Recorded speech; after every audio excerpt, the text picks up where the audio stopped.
இந்த simple and tasty chicken ரெசிபியை marinate பண்ணி வச்சிட்டோன்னா ஹார்ட்லி நமக்கு ஒரு 15 மினிட்ஸ் டைம் இருந்தால் போதும். இந்த சூப்பரான சிக்கன் ரெசிபியை நம்ம செஞ்சிடலாம். இந்த சண்டே கண்டிப்பாக உங்கள் வீட்டில் ட்ரை பண்ணி பாருங்கள்.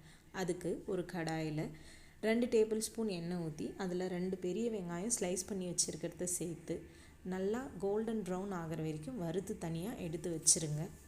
இன்றைக்கி 1/2 kg சிக்கன் க்ளீன் பண்ணி எடுத்து வச்சுருக்கிறேன். அதில் 1 டேபிள் ஸ்பூன் இஞ்சி பூண்டு பேஸ்ட், 2 டேபிள் ஸ்பூன் மிளகாய்த்தூள், 3 டேபிள் ஸ்பூன் தனியாத்தூள், 1 டீஸ்பூன் மிளகுத்தூள், சோம்புத்தூள், ஜீரகத்தூள், 1/4 டீஸ்பூன் மஞ்சள் தூள், தேவையான அளவு உப்பு, நம்ம வறுத்து எடுத்து வச்சுருக்கிற வெங்காயம், கொத்தமல்லி, 1/4 கப் தயிர், 1 டேபிள் ஸ்பூன் நெய், 1 டேபிள் ஸ்பூன் கசூரி மேத்தி சேர்த்து நல்லா கலந்து எடுத்து ஃப்ரிட்ஜில் 1 மணி நேரம் மேரினேட் பண்ணி ஊற வச்சுருங்க.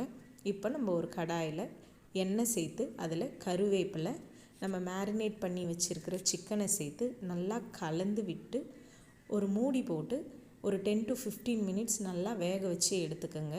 தண்ணி எதுவும் சேர்க்க தேவையில்லை. அதில் சிக்கன்லேருந்து வர தண்ணியே போதுமான அளவாக இருக்கும்.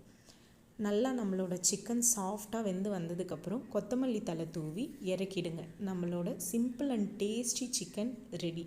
இது சப்பாத்தி, தோசை, புலாவ் கூடலாம் பெஸ்ட் காம்பினேஷனாக இருக்கும். கண்டிப்பாக இந்த சண்டே உங்கள் வீட்டில் ட்ரை பண்ணி பார்த்துட்டு எப்படி இருந்துச்சுன்னு சொல்லுங்கள். தேங்க்ஸ் ஃபார் வாட்சிங் மை வீடியோ. பாய்.